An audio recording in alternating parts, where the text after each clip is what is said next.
કે જે રીતે નરેન્દ્રભાઈ હમણાં લક્ષદ્વીપ ગયા અને પછીના જે મુદ્દા ઉપસ્થિત થયા અને જે જવાબ ભારતની જનતા આપ્યો છે ત્યારે અને યુએના વડા જ્યારે એ પધારે છે ત્યારે આ બંને બાબતોનું હું ચોક્કસપણે એવું સ્પષ્ટ કહેવા માગીશ કે આપણા પરિવેશમાં આપણા પ્રખંડની અંદર તેમની એક મોટી સત્તા તરીકે ભારત ઉભર્યું તો છે જ, પરંતુ ધાર્મિક, આર્થિક અને સામાજિક જે તમે વાત કરી એને હું ફરીથી દિશા તરફ લેવા માગીશ કે આર્થિક બાબતીઓની અંદર પણ બંને આપણે ભારત અને યુએઈના સંબંધો આપણે જાણીએ છીએ અને આ મુલાકાત પછી હું બહુ સ્પષ્ટ રીતે કહેવા માગું છું કે આનાથી પણ વધુ શક્તિશાળી અને સુદૃઢ સંબંધો બનવાના છે. અને તેની સાથે જોડાયેલી બીજી વાત સામાજિકની અંદર કે આપણા મંદિરો ત્યાં બને, હિન્દુના મંદિરો યુએઈની અંદર બને. આપણે જાણીએ છીએ કે એ જ્યારે બને છે ત્યારે બહુ જ મોટી ઘટના બની રહી છે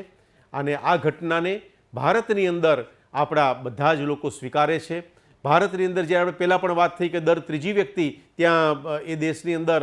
આપણા લોકો હોય, ભારતીયો હોય, ત્યારે આ વિશેષતઃ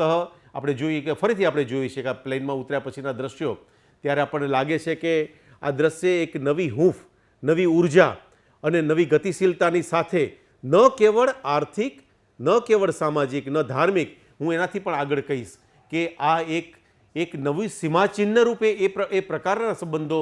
છે અને બનવા જઈ રહ્યા છે કે જેની અંદર એક એવી પરિકલ્પના હશે કે બંને દેશો વચ્ચે કોઈ પણ પ્રકારનું અંતર કદાચ ન રહે. અને આ ધરી કે આ પ્રકારના આ નવી બનનારી ધરી એ પ્રકારની બનશે કે જે રાજકીય દ્રષ્ટિએ ઘર આંગણે હિન્દુ અને મુસ્લિમની રાજનીતિ કરનારા અને એને દેશ અને વિદેશમાં અલગ રીતે રજૂ કરીને વિકૃત રીતે રજૂ કરનારા માટે આ એક સીમાચિહ્ન રૂપ આ દ્રશ્યો છે. સીમાચિહ્ન રૂપ એક નવી દિશામાં, નવા આયામોમાં આપણે જઈ રહ્યા છીએ. એના પરિણામો તો મળશે પણ પરિમાણો બદલાશે, તેના આયામો બદલાશે અને તેની આપણને અસર આપણને મળવાની છે, મળી રહી છે.